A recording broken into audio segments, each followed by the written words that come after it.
사도행전 11장 1절에서부터 30절까지 전부를 다 읽었습니다.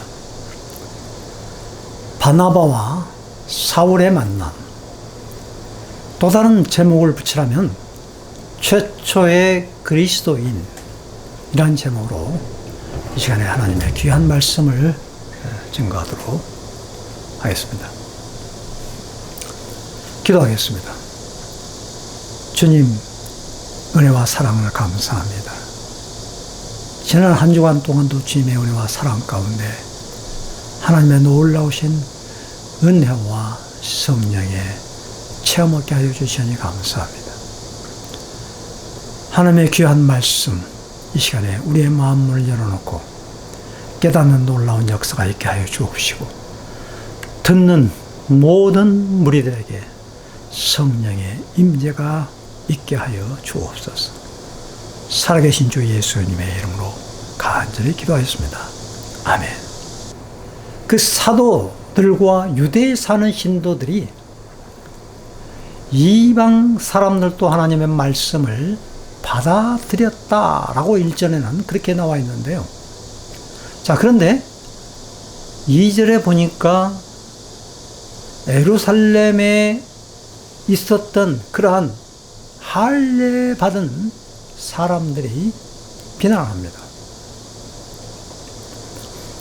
당신은 할례를 받지 않는 사람들의 집에 들어가서 그들과 함께 음식을 먹은 사람이다 라고 그렇게 힐난을 합니다.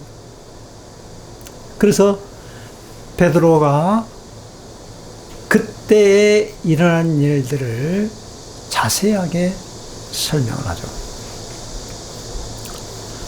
아마 예전 같았다면 그 불같은 성격 베드로 아닙니까?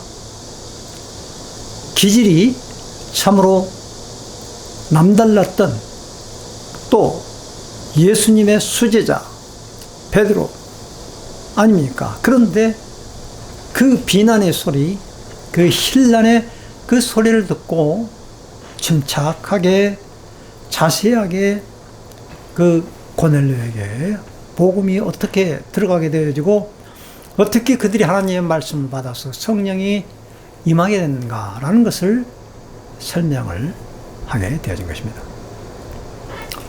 그러니까 그 베드로의 그 환상과 고넬료의 그 환상의 그 만남 속에서 이방인에게 복음이 증거된 그러한 사건들이 그 설명한 내용 보면은 어떻게 보면 연거푸 3번 아니겠습니까? 고넬료가 꾸었던 그 환상, 그리고 수아 사람들에게 베드로의 집에 가서 또 만나서 그것을 설명하고 말이죠. 또 오늘 여기에 베드로가 다시 예루살렘 교회의 그 정황들을 다시 설명하는 그러한 과정 속에서 바로 하나님께서는 이방 사람들에게도 복음이 들어가야 된다는 것을 그들에게 말씀을 하고 있다는 것입니다. 어떠한 비난에도 베드로는 옛날처럼 화를 내지 않습니다. 베드로의 놀라운 변화가 아니겠습니까? 우리가 아무리 성령을 받아도 기질은 바뀌지 않는다고 그러는데요. 오늘 여기에 베드로 보면 기질이 바뀌었어요. 수제자 베드로는 전혀 자기를 높인다거나 또한 하나님의 역사하신 일을 과장하지 않고 그대로 상세하게 설득을 하면서 그들에게 변호를, 보고를 하고 있다라는 것입니다. 우리의 삶 속에서 오늘 여기에 최초의 그리스도라는 그런 그 부제목도 달았습니다. 바나바와 사울의 그 만남 속에서 인류 역사상 최초의 그리스도인이라는 그러한 별명이 지금 붙게 되어졌는데, 바로 우리가 참된 크리스찬이다라고 한다면은 우리의 옛날 과거의 그러한 성격들, 그 기질들이 바뀔 수 있다라는 것을 우리는 알 수가 있다라는 것입니다. 19절에서부터 이제 30절까지가 바로 이 바나바와 사울의 만남 속에서 그곳에서 안디옥 교회가 탄생이 되어지고 최초의 그리스도인이라는 그러한 별명을 받게 되는 것을 우리는 볼 수가 있습니다. 자, 안디옥 교회는 어떠한 교회입니까? 최초의 이방인 교회인 것입니다. 자, 그러면 이 안디옥 교회가 설립된 배경은 어떤 배경을 가지고 있죠? 예루살렘 교회에서만 머물러 있던 많은 그 유대인들이 스데반의 일로 환난과 핍박 속에서 흩어짐으로 인하여서 생겨난 그런 교회가 바로 이 이방인 교회 아니겠습니까? 제가 또 지난 한 주간에도 위도의 그 섬에 다녀왔습니다. 나는 위도라는 섬에 와 있다. 썰무는 자기 자신의 일부를 내어준다. 모세의 길을 내어주고 바지락을 내어주고 여러 가지를 내어준다. 밀물은 길을 덮어버려 인간의 냄새를 지우기도 하고 바다 깊은 고기를 불러들여 먹거리를 내어준다. 우리 인생은 잘 나갈 때도 있고 안 될 때도 있다. 인생의 민물과 썰물은 어떠한가?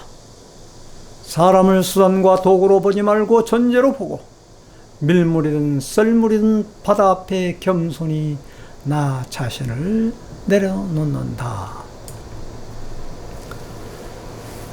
저는 이 글을 쓰면서 참으로 그 위도에 머물면서 참 여러 가지 많은 것들을 저는 그 짧은 기간이지만 겪었어요. 참 숙박시설은 아주 열악합니다. 위도에서 최고로 싼 그러한 민박집에 머물렀습니다. 거기에 뭐 위도가 너무 관광지 아닙니까? 낚시꾼들이 많이 모이는 그런 관광지입니다.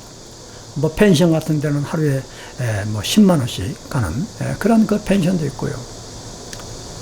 그 위도에서 제일 싼 그러한 그 민박을 얻었는데 한 달에 40만 원을 주고 제가 머물게 되었는데, 여러 군데 한번 제가 들려봐서 물어봤습니다만은 시설은 굉장히 열악합니다. 그 방이 그 위층에 위에 4개가 있는데 그 중에서 제일 그 끝방에 열악한 그런 방을 거기서 한 방을 원룸을 얻고 생활을 하고 있는데요. 시설은 가장 어떻게 보면 열악하지만은 그러나 그곳 민박집 사장님은 아마 위도에서 제일 멋있고 제일 좋으신 분 같아요. 너무나도 사람이 좋고요. 그곳에 할아버지가 계시는데 92세 되는 그러한 분이 사장님이십니다. 물론 가끔 아드님이 저하고 동갑이고 저하고 친구하기로 했습니다만 서울에서 왔다 갔다 하고요. 그리고 그 할아버지의 그 여동생 4분이 계셔요. 4분이 왔다 갔다 합니다. 그런데 지난번에는 4분이 한꺼번에 와가지고 참 많은 그러한 이야기를 주고받는 가운데 그 마지막에 그 막내 되시는 그런 그 여동생 한 분이 여수에 사시는 분인데요. 제가 이 글을 올리니까 이렇게 이야기하더군요. 그 참으로 열악한 그러한 시설에서 너무 고생이 많고 참 미안하다고 그러더군요. 장마 때문에 습기가 차가지고 불이 들어오지는 않습니다. 그러니까 어떻게 보면 야영 텐트에 있는 거하고 똑같아요. 그러니까 해가 지면은 거의 그냥 잘 수밖에 없고 새벽에 해가 뜨면 또 일어나고, 그리고 화장실도 그 변자도 말이죠. 겨울에 있는 스펀지처럼 그 쓰지를 못하겠어요. 도저히 푹신푹신해가지고 거기에 너무 끄급하고 그래가지고 다른 데 가서 제가 볼일도 보고 참 그런 곳입니다. 그런데 너무나도 거기에 사시는 할아버님도 너무 좋고 말이죠. 그분이 그런 이야기 하길래 제가 그 시 가운데 썰물 때에 얻은 것이 많다라고 그런 이야기를 제가 써서 카톡으로 보낸 적이 있습니다. 밀물이 있고 썰물이 있는데 가만히 보니까 밀물대 동면은 제가 고동도 제안해 주려고 고동도 그 바위에 붙어 있는 거 따려고 했는데 그때 밀물대가 들어와요. 그러면 막 철썩철썩하는데 말이죠. 굉장히 무서워요. 그리고 그때 할아버지는 또 이제 그 밀물대에 그 낚시를 합니다. 많은 그 우럭들을 잡아가지고 또 제가 저에게 선물로 가져오긴 했는데요. 무서워요, 밀물대는 어떻게 보면. 근데 썰물대는 있잖아요. 물이 쫙 빠지고 나면은 그런 바지락 같은 거, 꽃게 같은 거, 여러 가지 많은 것들이 거기에 들어있어요. 제가 그런 이야기를 드린 적이 있는데요. 우리가 어려울 때, 환난을 당할 때 더 그 환난 속에서 얻는 그러한 그 보화와 그 값어치가 너무 대단하다라는 것입니다. 모기가 지난번에는 엄청 물었습니다. 온몸에 막 그 모기 물린 그런 자국인데 그와는 비교하지 못한 하나님께서 나와 함께 하신 하나님의 말씀을 통해서 얻는 그 위로와 또한 만나는 사람들을 통해서 얻는 그러한 그 기쁨, 이 만남의 축복, 이 놀라운 은혜를 우리가 맡게 한다면 그러한 모든 것들이 다 문제가 되지 않나 이겁니다. 그 모기의 그 울퉁불퉁하는 그 간지럼, 그런 것들, 습기, 불이 안 들어오고 하는 그런 모든 것들을 다 덮어버린다 이 말입니다. 그게 바로 밀물 때 벌어지는 그런 사건이다라는 것이죠.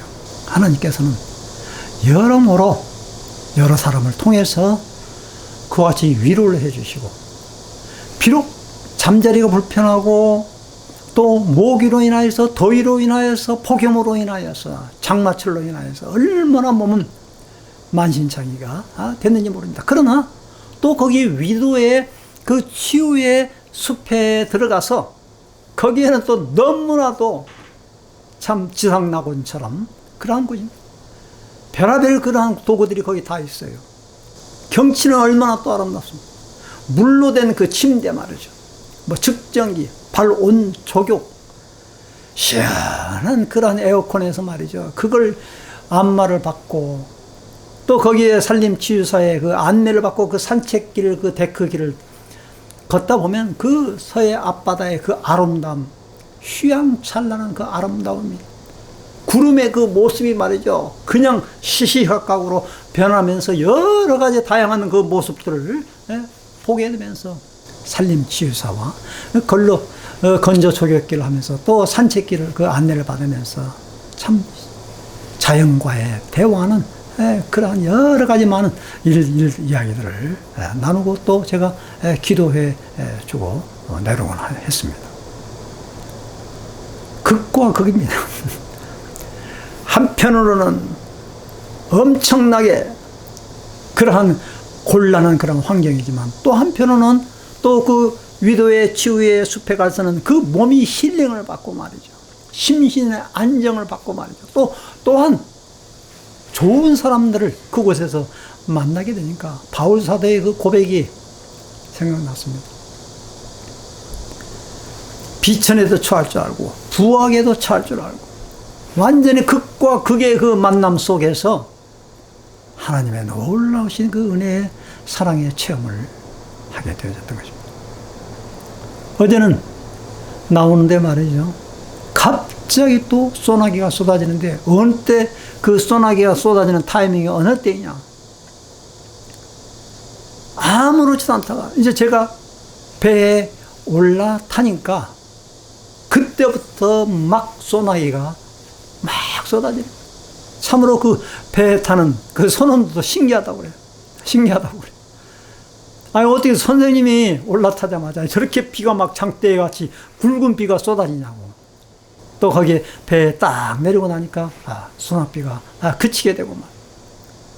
참으로 이와 같이 하나님의 그 천지 창조 모든 만물을 창조하시는 그 하나님의 섭리와 그 계획하심, 이 정말 아무것도 보잘것없는 이러한 사람에게도 그러한 그 은혜를 베풀어 주신 걸 생각하면 지난 한 주간에 지냈던 그러한 모든 일들이 너무나도 감사 감격해요.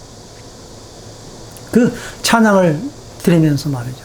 얼마나 마음에 그 위로가 되고 얼마나 감사 감격하게 되어지는지 참 눈물을 흘리면서 찬양을 드렸습니다. 그 눈물을 닦아주신다. 교회의 그 아픔에 대한 그런 그 눈물을 닦아주신다라는 것이죠. 우리는 방구석에만 앉아있지 말고 일어나 밖으로 나가야 됩니다. 하나님께서 우리를 채찍질하고 계신다라는 것입니다. 바로 이 이방인을 향하여 이것은 꼭 우리가 꼭 섬으로만 가야 된다. 그런 의미가 아니다라는 것입니다. 제자리에 머물러 있던 그러한 상태에서 뛰어나 하나님의 복음의 말씀을 들고 그러한 이웃 사람들에게 증인의 노릇을 감당해야 되어진다라는 것입니다. 바로 이 스데반의 가해진 박해 때문에 흩어진 사람들이 페니케와 키프로스와 안디옥까지 가서 유대 사람들에게만 절체의 말씀을 전했습니다. 그런데 20절에 보니까 그런데 그들 가운데 키프로 사람과 구레네 사람 몇이 있는데 그들은 안디옥에 이르러서 그리스 사람들에게도 말을 하여 주 예수를 전하였다. 21절에 주님의 손이 그들과 함께 하시니 주님의 손이 어디가 있습니까? 주님의 손이 눈에 보입니까? 주님의 손이 그들과 함께 하시니 수많은 사람이 믿고 주님께로 돌아왔다. 이방교회의 일인 것입니다. 자, 22절에 보니까 예루살렘 교회가 이 소식을 듣고 바나바를 안디옥으로 보냈어요. 바나바가 가서 하나님의 은혜가 내린 것을 보고, 자 보세요. 바나바가 그곳에 갔습니다. 바나바 참 특별한 사람입니다. 사도행전 4장에 보면 자기의 모든 것을 다 사도들 앞에 발 앞에 내놓는 사람, 칭찬받는 사람 아닙니까? 위로의 아들 그 바나바 아니겠습니까? 예수님의 그 12제자의 사도의 명단에 들어가 있지 않지만 어떻게 보면 평신도라고밖에 볼 수 없어요. 그러나 좀 사도와 같은 그런 역할을 하고 있는 사람 아니겠습니까? 바나바가 그 안디옥에 가서 얼마나 먼 거리입니까? 하나님의 은혜가 내린 것을 보았다. 여러분, 은혜가 보입니까? 눈에.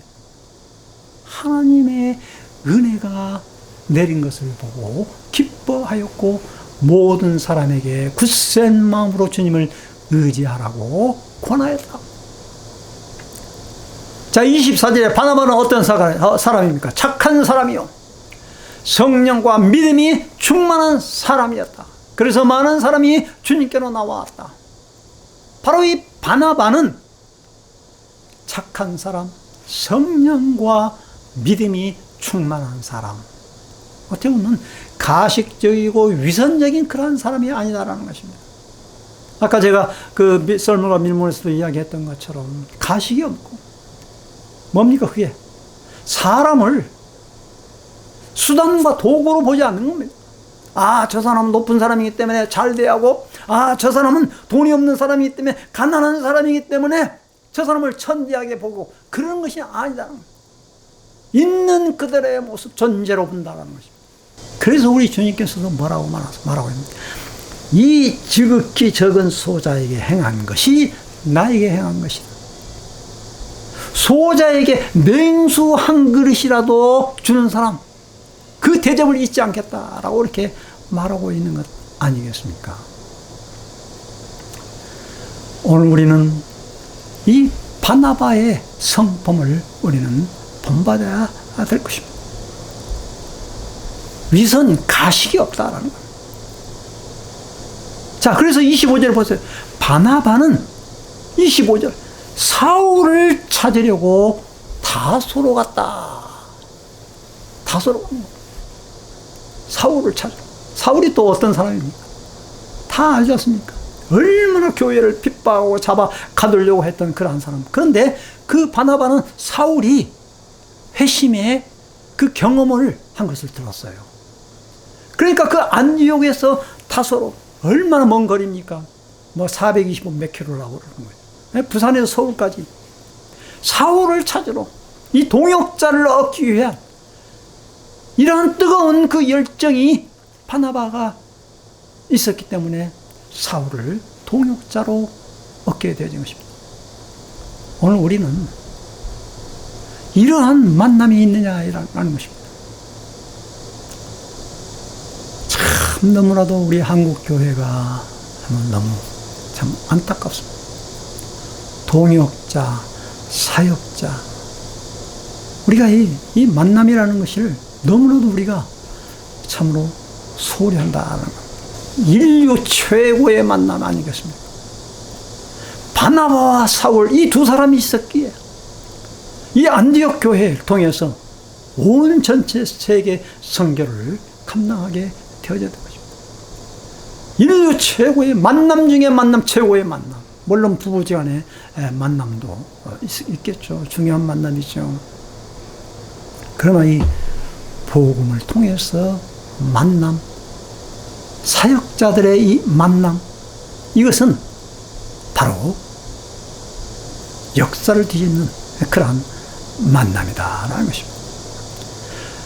26절에 보니까 그를 만나 안디옥으로 데려왔다. 두 사람은 1년 동안 줄곧 거기에 머물면서 1년 가르쳤습니다. 교회에서 모임을 가지고 많은 사람들을 가르쳤는데 제자들은 안디옥에서 처음으로 그리스도인이라고 불렸다라는 것입니다. 그리스도께 속한 사람이다라는 것입니다. 자, 1년간 가르쳤는데 이 그리스도인이라는 칭호를 얻게 되어지는데 행동이 너무 다른 거예요, 사람들이. 오늘날 우리는 어떠한 그리스도인인가? 우리는 잘 한번 생각해 보시기를 바랍니다. 나는 스스로 그리스도인이다 라고 이렇게 말하는 사람들이 있습니다. 또한 사람들은 어떤 종류의 사람들이냐? 다른 사람들이 볼 때에 아, 저 사람은 뭔가 다르네?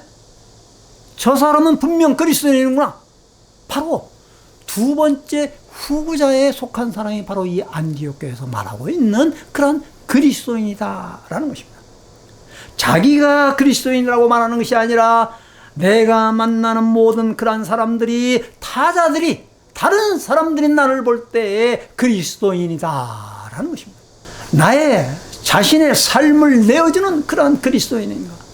삶의 열매를 통해서 다른 사람들이 나를 그리스도인이라고 부르고 있는가? 우리 그리스도인들은 세상과의 다른 매력이 있어야 되지 않겠습니까? 그리스도에 속한 사람이라는 것입니다. 세상 속에 있으면서 그리스도 안에 속한 사람. 이 그리스도 안에 속한 사람은 어떤 사람이죠? 성령에 충만한 사람 아니겠습니까? 항상 하나님의 말씀을 묵상하는 가운데. 일주일에 한 번 교회 나가서 그 말씀을 듣고 세상에 나가서 세상 사람들하고 똑같이 생활하면서 나는 그리스도인이다, 나는 집사다, 나는 장로다, 그렇게 말할 수가 있겠습니까? 그 당시에 뭐 좋지 않는 별명이라고 우리는 말할 수가 있겠습니다. 지금으로 말하면 뭐 예수쟁이다라고 이렇게 우리는 표현할 수가 있는 것이죠. 그러나 그들은 그 말을 듣는 것을 자랑스럽게 생각했던 것입니다. 27절에 보니까 그 무렵 예언자 맺이 예루살렘에서 안디옥에 또 내려왔습니다. 이제 많은 교회가 이제 성도들이 이제 불어나니까 말이죠. 예루살렘 교회에서 파송을 했어요. 그 가운데 그 아가보라는 예언자가 성령의 감동을 받아서 온 세계에 큰 기근이 될 것이라고 예언을 했어요. 그런데 그 기근이 그 글라우디오 황제 때에 그대로 들었어요. 그래서 제자들은 각각 자기 형편에 따라 몫을 정하여서 유대에 사는 신도들에게 구제금을 보냈어요. 자, 구제금을 보냈는데 바나바와 사울 편에서 그것을 바로 예루살렘 교회에 헌금을 보냈다라는 것입니다. 한마디로 말하면 이게 지금 역전 현상 아니겠습니까? 예루살렘 교회는 어려운데 진짜 처음으로 탄생한 그 수많은 그러한 교인들이 있었던 그런 예루살렘 모교회 아닙니까? 그런데 이방인 선교, 이방인 교회 했던 그 교회가 오히려 선교비를 받아야 할 그런 입장인데 오히려 선교비를 거꾸로 그 예루살렘 교회에 부조를 보내고 헌금을, 부재금을 보냈다라는 이 놀라운 사실은 우리는 건물의 크기가 중요한 것이 아니다라는 것입니다. 하나님의 말씀 속에서 우리가 참된 그 교회의 제자가 있느냐라는 겁니다. 그리스도인들이 참 그리스도인들이 있느냐라는 겁니다. 무리들이 있는 교회가 아니라 제자들이 있는 교회, 그리스도인들이 있는 교회가 바로 이와 같이 선교를 할 수가 있고 또한 선교사를 보낼 수가 있고 또한 교회를 도울 수가 있다라는 것입니다. 우리는 참된 주님의 제자가 되십시다. 그리고 참된 그리스도인이 되십시다. 바나바와 사울의 이 최고의 만남, 사람을 귀중하게 여기고 사역자의 그 둘의 만남 속에서 하나님의 놀라운 큰 성령의 역사가 일어나게 되어집니다. 기도하겠습니다. 주님 감사합니다. 오늘 이 바나바와 사울의 만남이 얼마나 귀중한 만남인지, 이 사역자들의 이 두 만남이 오늘 우리의 삶 속에서 이루어지기를 원합니다. 하나님, 우리도 이와 같은 그러한 만남을 갖게 하여 주옵시고, 안디옥 교회를 통하여서 그리스도인이 탄생되어진 것처럼 우리가 참된 그리스도인이 되어지기를 원합니다. 내가 참된 목사, 내가 참된 선교사가 되기 전에 내가 먼저 참된 그리스도인이 되게 하여 주옵시고, 내가 먼저 장로, 내가 먼저 권사, 집사가 되기 이전에 내가 참 그리스도인이 되게 하여 주시옵소서. 주 예수 그리스도 이름으로 감사기도 올려옵나이다. 아멘.